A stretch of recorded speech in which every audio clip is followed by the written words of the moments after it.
Want to know the biggest lie that the medical system will use to trick you into an induction? Like the biggest conspiracy I've ever seen. It's the same one that happened to me. And yes, I'm still sick. This is not fun.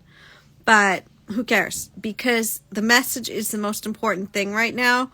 And I just need to tell you that if you have just been told that you might have a baby that has IUGR, intrauterine growth restriction, really question that diagnosis before you do anything. They almost got me with this one. And I was just talking to another mama who is now working towards being a birth advocate, and she got talked into it as well. The thing is that this is often the most ridiculous thing that they could say. Oh, your baby is behind schedule for growth, so we're going to induce you so that they can grow on the outside. First of all, when you look at the fact that a baby has a timeline of either 37 weeks all the way to even 44 weeks, and they're trying to induce you by 39 weeks, yeah, your baby might be a little too small because you have a growth curve that's not going to be like every single baby on the planet. If you happen to be a smaller person, like a smaller frame, it's more likely that your baby is not going to be a certain size by the time you hit 35 weeks. That doesn't mean that your baby's too small. That means your baby just has maybe an extra week to grow. So here is what you need to do to make sure you don't get tricked by this.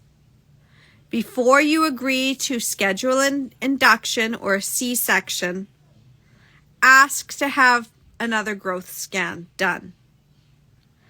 Second of all, watch and see if your baby is actually growing. Don't go by percentiles. Okay, percentiles are a growth curve. That's how they get you.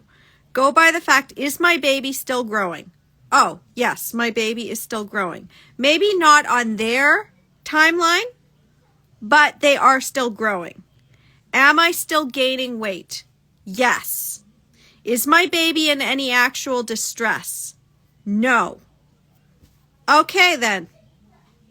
As long as I feel that my baby is fine, as long as I feel confident that this is like maybe my baby needs an extra week, I'm not inducing. This is how I managed to avoid the induction that they were really trying to push on me with my first baby. And you want to know what happened at the end when I got talked out of my home birth and put into the hospital and was pushing for 3 hours and almost had a C-section but fought against it? Very simple.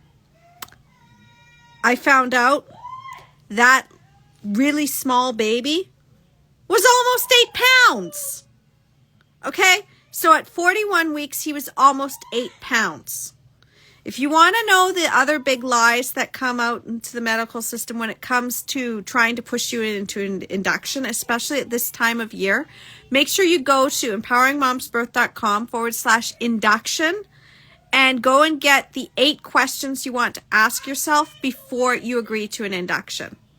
All right, I got to go and put out another fire. The kids are fighting over in the other room, so I got to stop them. Not fun to do when they're also sick. I'll talk to you later. Bye.